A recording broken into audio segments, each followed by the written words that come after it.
ಸರ್ಕಾರ ಜನರಿಗಾಗಿ ಎಲ್ಲ ಭಾಗ್ಯಗಳನ್ನು ನೀಡುತ್ತೆ. ಆದರೆ ಈ ಶಾಲೆಯ ಮಕ್ಕಳಿಗೆ ಮಾತ್ರ ಯಾವುದೇ ವಿದ್ಯುತ್ ಭಾಗ್ಯವನ್ನು ನೀಡದೆ ದಿವ್ಯ ನಿರ್ಲಕ್ಷ್ಯವನ್ನು ವಹಿಸಿದೆ.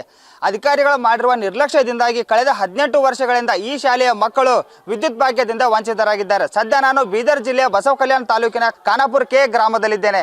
ಖಾನಾಪುರ ಕೆ ಗ್ರಾಮದಲ್ಲಿರುವಂತಹ ಸರ್ಕಾರಿ ಹಿರಿಯ ಪ್ರಾಥಮಿಕ ಶಾಲೆಯಲ್ಲಿ ಸುಮಾರು 110 ವಿದ್ಯಾರ್ಥಿಗಳು ವ್ಯಾಸಂಗ ಮಾಡ್ತಾ ಇದ್ದು ಎಲ್ಲರೂ ಕೂಡ ವಿದ್ಯುತ್ ಭಾಗ್ಯದಿಂದ ವಂಚಿತರಾಗಿದ್ದಾರೆ. ಸದ್ಯ ನಾನು ಈ ಒಂದು ಆವರಣದಲ್ಲಿ ನೀವು ನೋಡ್ತಾ ಇರಬಹುದು. ಈ ಒಂದು ಖಾನಾಪುರ ಕೆ ಗ್ರಾಮದಲ್ಲಿ ಕನ್ನಡ ಮಾಧ್ಯಮದ 1 ರಿಂದ 5ನೇ ತರಗತಿವರೆಗಿನ ಕನ್ನಡ ಮಾಧ್ಯಮ ಮತ್ತು 1 ರಿಂದ 8ನೇ ತರಗತಿವರೆಗಿನ ಮರಾಠಿ ಮಾಧ್ಯಮದ ಒಟ್ಟು 110 ವಿದ್ಯಾರ್ಥಿಗಳು ಈ ಒಂದು ಶಾಲೆಯಲ್ಲಿ ವ್ಯಾಸಂಗ ಮಾಡ್ತಾ ಇದ್ದಾರೆ.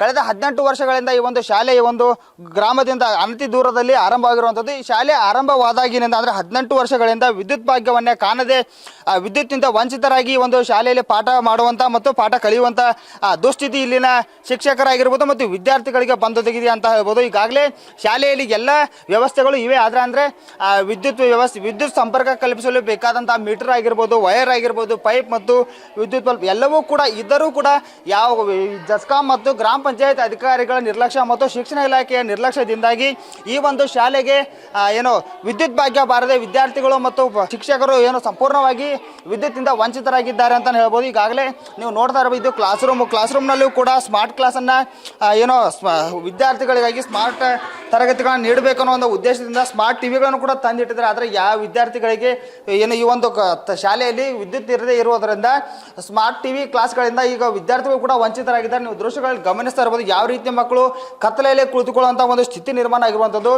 ಯಾಕಂದರೆ ಕಿಟಕಿಗಳನ್ನು ಓಪನ್ ಮಾಡಿದಾಗ ಮಾತ್ರ ವಿದ್ಯಾರ್ಥಿಗಳು ಬೆಳಕು ಬರುತ್ತೆ. ಫ್ಯಾನ್ ಇದೆ, ಆದರೆ ವಿದ್ಯುತ್ ಇಲ್ಲ, ಲೈಟ್ಗಳಿವೆ, ಸ್ಮಾರ್ಟ್ ಟಿವಿ ಇದೆ, ಎಲ್ಲ ಭಾಗ್ಯಗಳು ಇದ್ರೂ ಕೂಡ ಈ ಒಂದು ಶಾಲೆಯ ವಿದ್ಯಾರ್ಥಿಗಳಿಗೆ ಯಾವುದೇ ರೀತಿಯ ಸೌಲಭ್ಯಗಳು ಸಿಗ್ತಾ ಇಲ್ಲ. ಈ ಒಂದು ದುಸ್ಥಿತಿ ಇಲ್ಲಿನ ಶಿಕ್ಷಕರು ಮತ್ತು ವಿದ್ಯಾರ್ಥಿಗಳು ಕೂಡ ಬಂದಿರುವಂಥದ್ದು. ಈ ಒಂದು ಶಾಲೆಯಲ್ಲಿ 110 ಮಕ್ಕಳು ಮತ್ತು 8 ಜನ ಶಿಕ್ಷಕರಿದ್ದಾರೆ.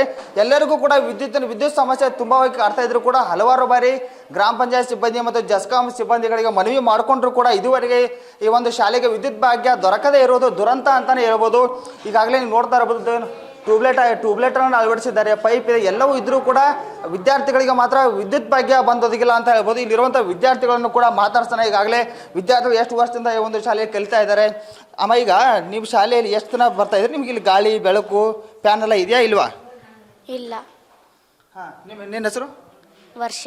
ಹಾಂ, ಯಾವ ಸ್ಟ್ಯಾಂಡರ್ಡ್, ಯಾವನೇ ತರಗತಿ ಓದಾತ ಈಗ?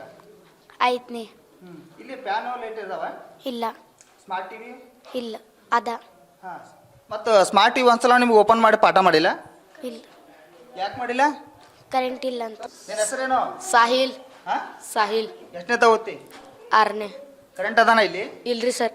ಎಷ್ಟು ವರ್ಷ ಆಯ್ತು ನೀವು ಬಂದಾಗಿಂತ ಇಲ್ಲ? ಪೈಲಿತ 6ನೇ ತನಕ ಇಲ್ರಿ ಕರೆಂಟ್. ಹಾಂ, ಒಟ್ಟ ಇಲ್ಲ. ಇಲ್ರಿ, ನಾ ಬಂದಿಲ್ಲ.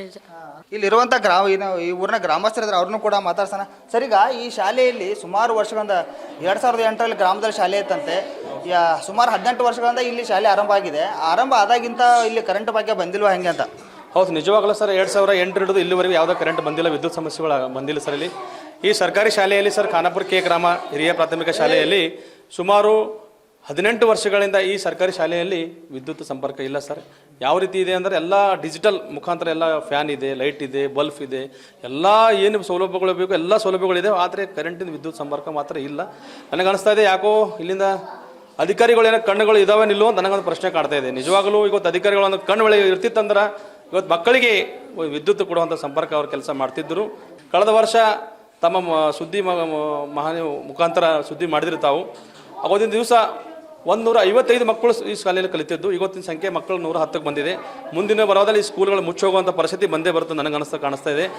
ಸರ್, ಈಗ ಸರ್ಕಾರಿ ಶಾಲೆಗಳ ಅಭಿವೃದ್ಧಿಗಾಗಿ ಸರ್ಕಾರ ಕೋಟ್ಯಾಂತರ ರೂಪಾಯಿ ಹಣ ಕೊಡುತ್ತಾ, ವಿದ್ಯುತ್ ಸಂಪರ್ಕ ಕೊಟ್ಟರೆ ಇಲ್ಲಿ ಎಲ್ಲ ಸಮಸ್ಯೆ ಬಗೆಹರಿತಾವೆ. ಒಟ್ಟು ವಿದ್ಯುತ್ ಸಂಪರ್ಕ ಯಾಕೆ ಕೊಡಕತ್ತಲ್ಲ? ಯಾರು ನಿರ್ಲಕ್ಷ್ಯ ಇದೆ ಇದ್ರೊಳಗೆ? ನನಗನ್ನಿಸ್ತಾ ಇದೆ ಸರ್, ಇಲ್ಲಿಂದ ಸಂಬಂಧಪಟ್ಟ ಜಸ್ಕಾಂದವರು ಕೂಡ ನಿರ್ಲಕ್ಷ್ಯ ಇದೆ. ಅದೇ ರೀತಿ ಬಿಒರು ಕೂಡ ನಿರ್ಲಕ್ಷ್ಯ ನನಗೆ ಕಾಣಿಸ್ತಾ ಇದೆ. ಅದೇ ರೀತಿ ಇಲ್ಲಿಂದ ಸಂಬಂಧಪಟ್ಟಂಥ ಪಂಚಾಯತಿನ ವಿಡಿಯೋರು ಕೂಡ ಯಾಕೋ ನನಗೆ ನಿರ್ಲಕ್ಷ್ಯ ಅಂತ ಅನಿಸ್ತಾ ಇದೆ. ಇಂದಿನ ದಿನಗಳಲ್ಲಿ ಒಂದು ವೇಳೆ ಏನಾದರೂ ಇದು ವಿದ್ಯುತ್ ಸಂಪರ್ಕ ಆಗಿಲ್ಲ ಅಂತಂದರೆ ತಮ್ಮ ಮಾಧ್ಯಮ ಮುಖಾಂತರ ಹೇಳೋಕೆ ಇಷ್ಟಪಡ್ತೀನಿ. ಬಿಒ ಆಫೀಸ ಮತ್ತು ಜಸ್ಕಾಂ ಆಫೀಸಲ್ಲಿ ಹೋಗಿ ನಿರಂತರವಾಗಿ ಸ್ಟ್ರೈಕ್ ಮಾಡ್ತೀನಿ ಅಂತ ಹೇಳೋಕೆ ಇಷ್ಟಪಡ್ತೀನಿ.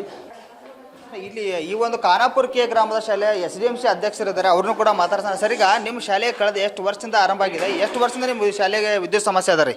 कम से कम 18 साल से पानी का समस्या है, बहुत सारा चीज़ का समस्या है सर। इधर पानी नहीं है, लाइट नहीं है, टीवी के ऊपर सब दिखाना, ये करना, वो जो भी है सब नहीं हो रहा है। ಇದಿಷ್ಟು ಏನು SDMC ಅಧ್ಯಕ್ಷರು ಮತ್ತು ಸ್ಥಳೀಯರ ಮಾತು. ಈಗಾಗಲೇ ಒಂದು ಶಾಲೆಗೆ ಎಲ್ಲ ಸೌಲಭ್ಯಗಳಿವೆ, ಆದರೆ ವಿದ್ಯುತ್ ಸೌಲಭ್ಯವನ್ನು ಕಲ್ಪಿಸಿದರೆ ವಿದ್ಯಾರ್ಥಿಗೆ ಸಾಕಷ್ಟು ಅನುಕೂಲ ಆಗುತ್ತೆ, ವಿದ್ಯಾರ್ಥಿ ಕಲಿಕೆಗೆ ಅನುಕೂಲ ಆಗುತ್ತೆ ಅನ್ನುವಂಥ ಮಾತನ್ನು ಹೇಳ್ತಾ ಇರುವಂಥದ್ದು. ಜೊತೆಗೆ ಈ ಒಂದು ಶಾಲೆಗೆ ವಿದ್ಯುತ್ ಸೌಲಭ್ಯನ ಕಲ್ಪಿಸದೇ ಇದ್ದರೆ ಮುಂದಿನ ದಿನಗಳಲ್ಲಿ ಹೋರಾಟವನ್ನು ಮಾಡ್ತೀವಿ ಅನ್ನುವಂಥ ಮಾತನ್ನು ಇಲ್ಲಿನ ಗ್ರಾಮಸ್ಥರು ಹೇಳ್ತಾ ಇರುವಂಥದ್ದು.